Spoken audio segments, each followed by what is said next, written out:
We're back with another one of those nipple twisting episodes of Units of History, Warships of the Carthaginian Navy. We've done a 13.5-minute video. We're going to do another 13.5-minute video. Then we're going to do a 13.5-minute video. And then we're going to do a 30-second video. And we're going to call it. You guys ready? And girls. Hope you've got your rum.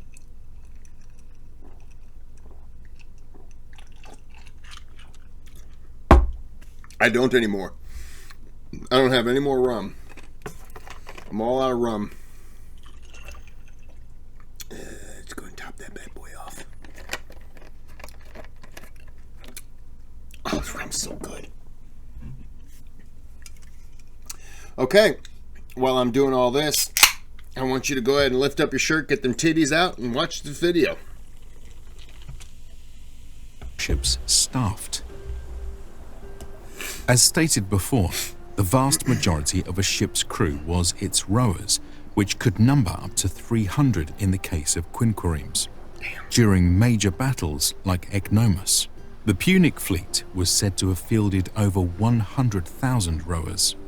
To solve the colossal issue of manpower, Carthage sourced its crews from... Oh my god, I'm so stupid. That's a fleet, he said. You know where I was going, is a ship. Eh boy. It's a good thing I didn't say it out loud. That would look ridiculous. From a variety of places. A large portion of the rowers probably came from the city of Carthage itself, while the rest were likely recruited from nearby islands and other Phoenician cities. Looks In just the like ancient me. period, rowers were always free men who were probably recruited from the poorer citizens, as in Athens, and received a reasonable wage for their skilled labor. Marines, meanwhile, appeared to have followed the same model as the Carthaginian army, with some elements being drawn from the Punic citizenry, while many came from auxiliary and mercenary sources. Their equipment would have been similar to their land counterparts, though some alterations likely occurred given the unique nature of combat at sea. In later periods, it seems that Carthage had neither the want nor ability to provide the manpower required for its vast armies and navies, which led to increased outsourcing. For instance, mercenary Gallic helmets with Punic markings have been found amidst the seafloor wreckage of the Battle of the Agates Islands from the First Punic War. In other locations, private and That's pretty cool. mercenary sources seem to have provided entire ships or even squadrons. Once rendered fully operational, how were these warships trained? Unfortunately, little is recorded specifically about these Carthaginian practices. We know that they had a long naval tradition, which meant that sailors likely gained the requisite skills over the course of their daily lives. Specific training, such as rowing practice on land, is mentioned by the Romans, so perhaps something similar took place. Otherwise, the crews would likely have drilled along the shores of North Africa by exercising over long distances, learning to follow commands from their officers, and executing all kinds of maneuvers. Life in the Navy could be tough. Ancient warships were cramped spaces slicked with cold seawater, where hundreds of men rowed for hours with little awareness of their surroundings. Oh, that sucks. Reprieve may be had when under sail, but ships had to make regular landfall to rest, cook, sleep, and resupply. This might occur at a port, but more often than not required the men to literally drag their ships ashore. It was a miserable experience, made only marginally better by wine and a simple high-protein diet at sea. Yeah, you'd need the protein. In terms of organization, each ship had an overall captain with officers in charge of administration, navigation, observation, morale, and the timing of the rowers.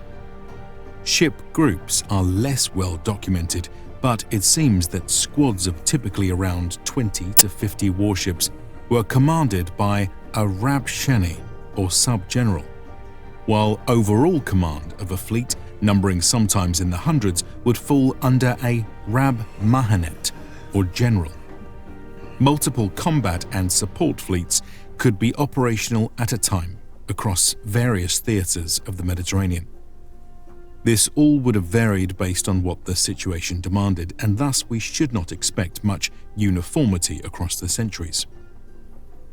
Details are sparse, but it's believed that in the height of its power, Carthage regularly kept a fleet of perhaps 120 or 130 warships, while this number often jumped to 200 or 300 in times of war. Administering such chaos fell to the large Carthage. It makes sense to have, if you're going to have, 300 ships for war, if you have 130. I mean, obviously it's better to keep them on hand. You just have to make less. But I would say if you're... I would probably figure I'd want to keep like 200. 300. Why not keep the whole fleet? You got to repair them. You have to break it down. I mean, it's wood. So you have to probably break it down, put a new log in there. I don't know how they did it. Mallet it in. I don't know. What do I look like? A shipbuilder? I have no idea what I'm talking about. Bureaucracy, which included bodies like the Adorim that functioned as a senate, the Court of 104, which provided oversight, as well as various poorly understood commissions with more narrow focuses on things like taxes and perhaps logistics. When it came time for battle, the Carthaginian navy would have used a range of tactics. These were a reflection of the tools at their disposal, which included a ram, ranged weaponry, and marines. Let us review the ship-level tactics which accompanied each of these. Ramming tactics involved charging into enemy vessels using bronze rostrata located at sea level. This was a delicate matter. Charging head-on with another ship would be to attack its strongest point and would be suicidal for both sides. Thus, charging the weaker flanks was preferred. However, the angle of attack was critical. A perpendicular strike delivered the most force, but risked impalement or serious damage to one's ram. The ideal tactic was therefore to attack at a shallow angle, which would rupture a wide section of the hull. The impact was still traumatic for both sides, but far less deadly for the attacker. A highly skilled captain and his crew might even aim to strike a glancing blow that would shear off an enemy's oars. This would leave the opponent's vessel dead in the water, allowing for a deadlier follow-up strike, or better yet, the capture of a ship with minimal damage. During these operations, it might be the case that a charging warship would retract its oars prior to impact to avoid crippling itself. Replacement oars would also have been present on board. Ranged tactics involved... If that's the case, though, and you were the ship that was about to get rammed, couldn't you tell your people, or just give a general order to pull in oars just to, avoid losing them? Or maybe... I'm trying to think about it in like real time. You might not have a chance, I guess, to relay it from one person to another to I don't know. It just seems like it would work, but the hell do I know? Using archers and artillery to fire upon an enemy vessel from a distance. Projectiles were most effective against ships with exposed rowers who might be picked off. Decks and various forms of cataphracting helped mitigate such threats and were relatively impervious to all but the most powerful of ship-mounted artillery. Overall, ranged weapons rarely destroyed a ship outright, but could certainly batter an enemy crew into submission or, at the very least, disrupt their operations. Small, fast vessels would focus on using superior maneuvering to win ranged battles, while large ships would rely on volume of fire. Compared to the previous two forms of naval warfare, boarding tactics were the simplest. They involved closing the distance and overpowering a foe in close quarters combat. To do so, ships would use grapples to hook their prey and then drop boarding bridges to charge across. Once linked together, the advantage often went to the ship with the largest contingent of marines, and so it's no surprise that quinquiremes capable of holding over 100 fighters were so formidable. But these were all ship-level tactics. What about the maneuvers of squads and fleets? It seems that the Carthaginians tended to favor ramming over boarding, and thus victory was a matter of attacking an opponent's flanks.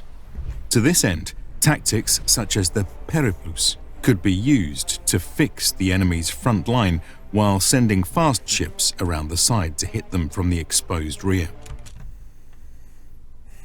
Why does this remind me of, the 1700s form of warfare, where everyone lines up here, you line up here, and then you're shooting your muskets at each other? Is that how we fought wars, regardless of where we were? Face your enemy, and then, okay, sneak up behind him. Hit him from the side, hit him from the back. Humans just evolved to face each other and fight. This tactic might be countered by using terrain to deny an envelopment. Oh, yeah. I apologize for how I said that. Oh, yeah. A fool I am. But yeah, I didn't think about the land thing, because that would really, that'd block them. So, stupid question. If you're lined up like this, excuse me, had a burp. If you're lined up like this, what would stop you from, as your enemy's coming, kind of curving a little bit? Why would they curve, Kris? I don't know. What the hell am I talking about? What's the advantage of curving? My nose keeps itching. Oh, yeah. So curving just to prevent them from coming around. I don't know. It sounds good, but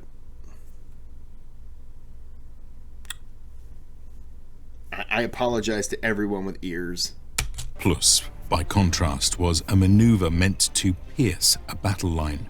The tactic was executed by sending a single ship into the gap between enemy warships.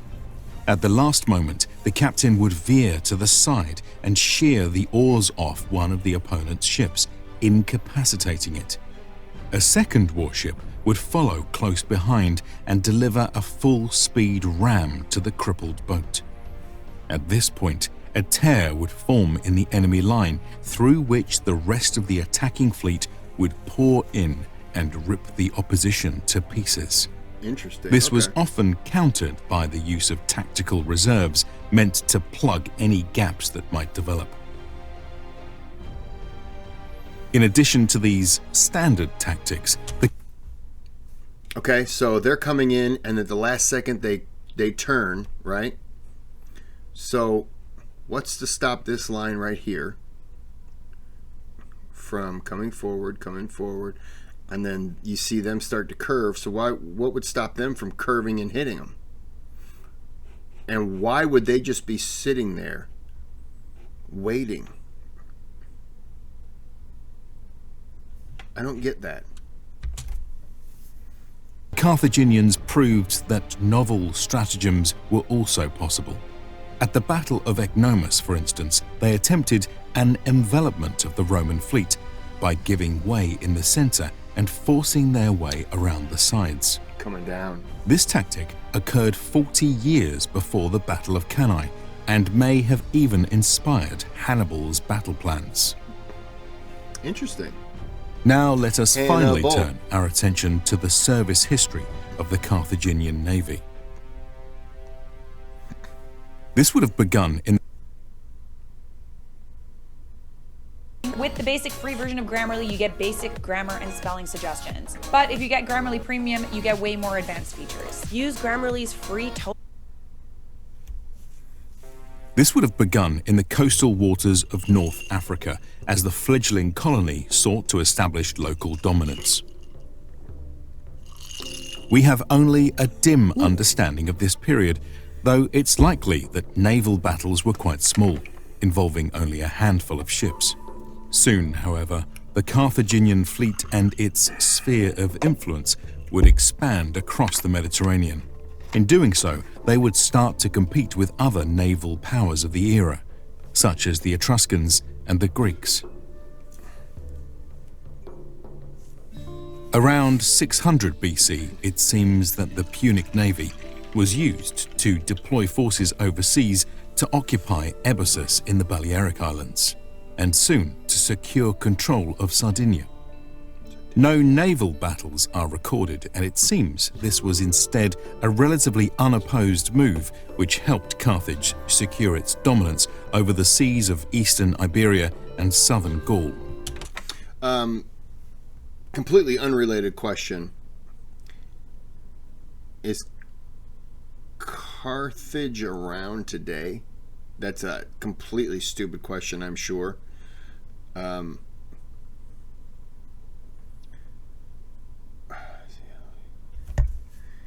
Is it?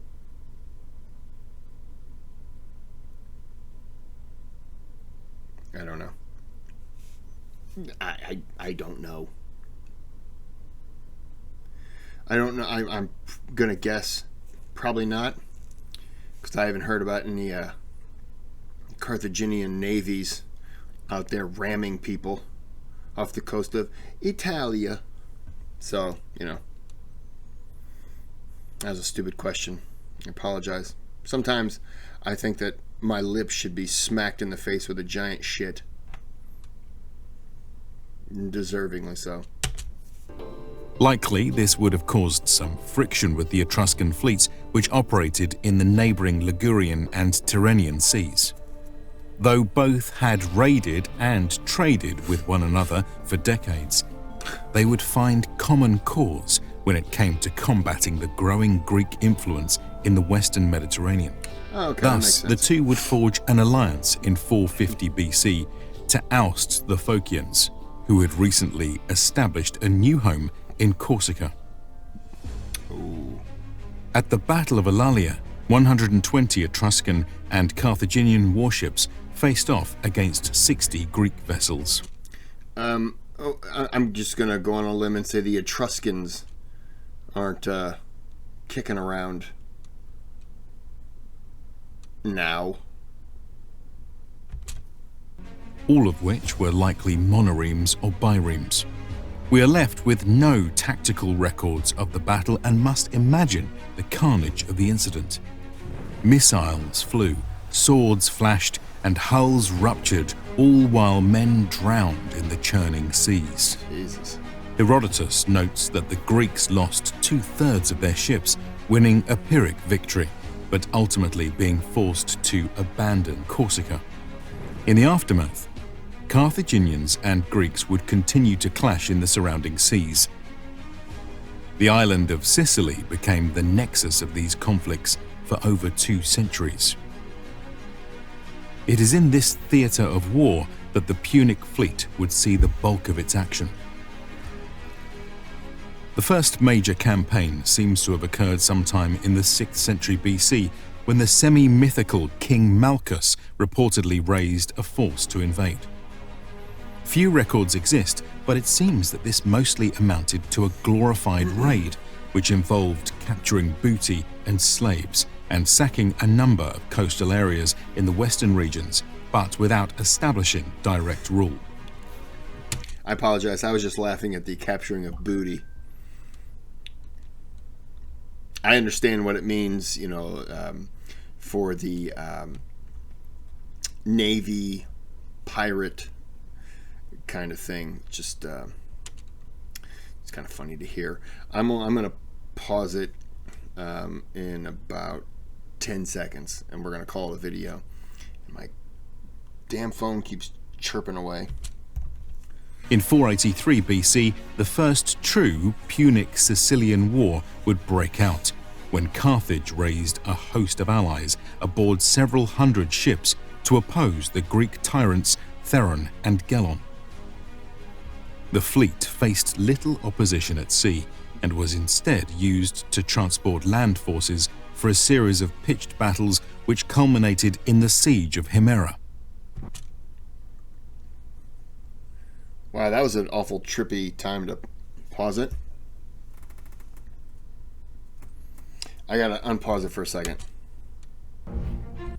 Okay, now we're gonna end the video. It was too much rum, it was affecting my eyes. So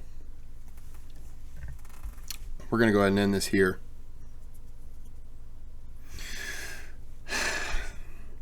I'm gonna go ahead and end this with a phrase of the day, and I hope it's something that you've probably never heard before, because it's something that should never be said, because it makes no sense, and because it's, well, frankly, it's what a stupid person would say, and that's why you're here, right? I just want to end this by saying that a unicorn ain't cheesecake if you take a left. Like and subscribe. Have a good day. Have a good night.